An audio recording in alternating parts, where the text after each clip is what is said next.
Bismillahirrahmanirrahim. Assalamualaikum warahmatullahi wabarakatuh. Bertemu kembali bersama Ibu dalam materi Kimia SMK kelas 10 pada materi tentang ikatan ion. Bagaimana kabar kalian hari ini? Semoga kalian dalam keadaan sehat walafiat dan tetap semangat untuk belajar ya. Sebelum kita mulai pembelajaran, alangkah baiknya kita berdoa terlebih dahulu. A'udzubillahi minasyaitonirrajim. Bismillahirrahmanirrahim. Rabbi zidni ilma warzuqni fahma. Ya Allah, tambahkanlah kepadaku ilmu dan berilah aku karunia untuk dapat memahaminya. Amin.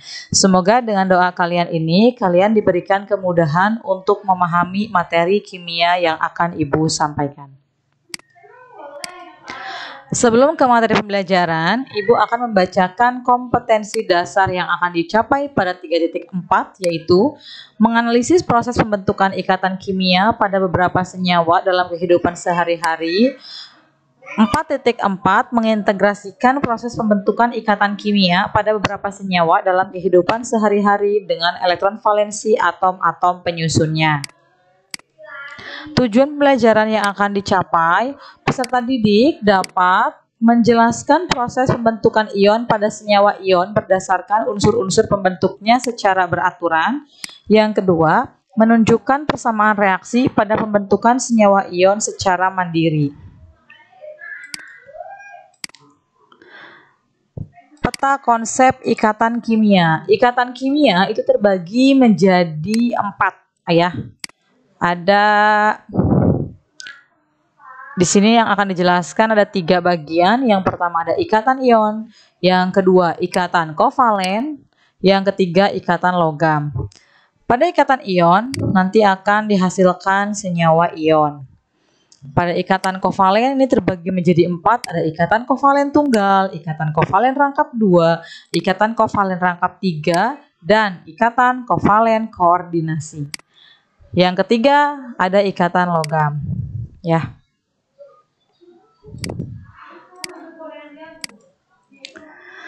Ikatan ion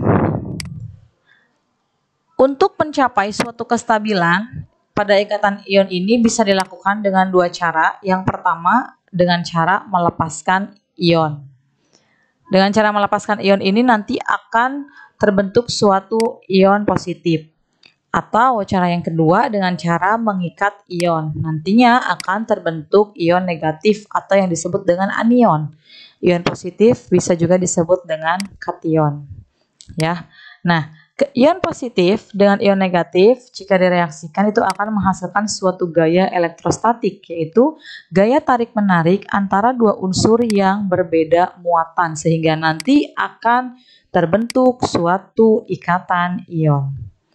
Ya, pertemuan sebelumnya sudah pernah dijelaskan ya bagaimana cara mencapai suatu kestabilan.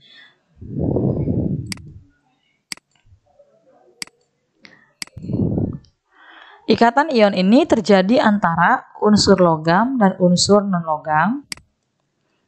Contohnya unsur logam ini ada pada golongan 1A, 2A, 3A ya. Atau unsurnya ini ada Na, natrium, Mg, magnesium, Al, aluminium, dan K itu kalium. Kalau unsur non-logam itu golongan 7, 8 itu non-logam. Contohnya ada Cl, klorin, ada F, fluor, Br, brom, dan iodin. Ikatan ion ini terbentuk karena adanya gaya tarik-menarik antara ion positif dengan ion negatif. Ya. Contoh ikatan ion. Misal, pada pembentukan ikatan ion NaCl atau natrium klorida. Unsur pembentuk NaCl yaitu ada unsur Na yaitu unsur logamnya dan unsur Cl yaitu unsur non-logam. Nah, kita buat dulu konfigurasi elektronnya. 11 Na berarti konfigurasinya masih ingat ya, yaitu 2, 8, 1. Nah, elektron valensinya berapa? Valensinya adalah 1. Masih ingat kalau valensi 1 cenderung untuk melepas atau menerima? untuk melepas satu elektron supaya dia bisa mencapai kestabilan. Sehingga terbentuklah ion positif Na+. Kenapa ini +1? Karena dia melepasnya juga 1. Jadi di sini Na-nya +1. Nah, sekarang Cl, 17Cl konfigurasinya adalah 2, 8, 7. Maka elektron valensinya yaitu 7. Masih ingat kalau valensi 7 dia cenderung untuk melepas atau menerima? Dia cenderung untuk menerima. Supaya jadi 8, dia harus menerima berapa elektron? Menerima 1. Berarti dia menerima 1 elektron supaya mencapai kestabilan. Sehingga terbentuk ion negatif. Negatif berapa? Dia menerimanya berapa elektron? Menerimanya 1. Berarti jadinya Cl-nya -1. Nah, di sini ya. Na+ ditambahkan dengan Cl-. Di sini terjadi proses serah terima elektron. Jadi Na ini melepaskan 1 elektronnya, sedangkan Cl-nya menerima 1 elektron. Jadi ada proses serah terima elektron. Na menyerahkan elektron, sedangkan Cl menerima elektron. Nah, ini struktur kristal NaCl. Nah, persamaan reaksinya Na menjadi Na+ ditambah 1 elektron. Karena dia melepaskan 1 elektron, maka elektronnya di sebelah kanan. Na-nya positif, elektronnya bermuatan negatif, sehingga di sini akan menjadi bermuatan netral ya. Cl ditambah 1 elektron menjadi Cl-. Di kiri muatan Cl-nya -1, di kanan Cl-nya -1, di kiri juga ada muatan -1. Jadi sama, seimbang ya. Nah, karena ini 1 elektronnya kita coret, sehingga Na dengan Cl, Na ditambah Cl, maka Na+ ditambah Cl- kita satukan menjadi senyawa NaCl atau natrium klorida. Itu untuk contoh yang pertama. Sekarang contoh yang kedua, ada pembentukan ikatan ion pada MgCl2 atau magnesium klorida. Kita tentukan dulu unsur pembentuknya yaitu Mg, unsur logamnya dan Cl, unsur non-logam. Kita buat konfigurasinya, Mg dengan nomor atom 12, konfigurasinya itu 282. Valensinya adalah 2. Valensi 2 cenderung untuk melepaskan 2 elektron supaya bisa stabil, sehingga membentuk ion positif 2. Karena dia melepaskan 2, jadi Mg-nya juga bermuatan 2+. Kemudian Cl, tadi sama Cl ya, 287. Supaya dia jadi 8, dia harus menerima 1 elektron supaya bisa stabil. Sehingga muatannya jadi Cl-. Karena ini tidak sama, yang atas kita kalikan 1, yang bawah kita kalikan 2. Ya, supaya nanti sama.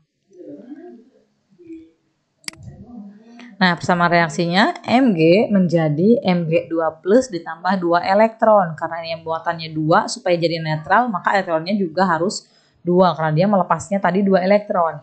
Cl menerima berapa? Dia menerima, nah karena ini sudah menerima 1, karena ini harus dikalikan 2 supaya jadi sama, maka Cl ini dikalikan dengan 2. Jadi 2Cl ditambah 2 elektron menjadi 2Cl-.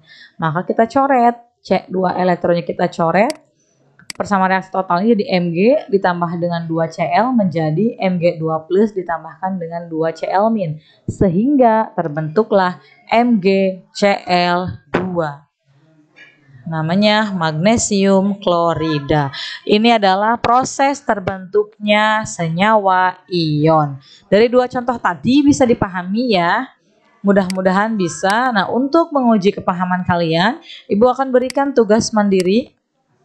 Yang pertama, jelaskan proses pembentukan ikatan ion pada senyawa. Yang A pada senyawa KCl, yang kedua pada senyawa AlCl3. Nomor atomnya sudah diketahui masing-masing. Tinggal kalian cari dulu konfigurasinya dan jawab proses pembentukan ikatan ionnya seperti apa. Nomor 2, tuliskan persamaan reaksi untuk soal nomor 1A dan soal 1B di atas ya. Mudah-mudahan bisa dipahami ya materinya. Ini boleh screenshot dulu tugasnya, silahkan dicatat ke buku catatan kalian. Semoga bisa dipahami. Kalau masih ada yang belum paham boleh ditanyakan. Ibu akhiri materi pada pertemuan hari ini. Wabillahi taufiq wal hidayah. Wassalamualaikum.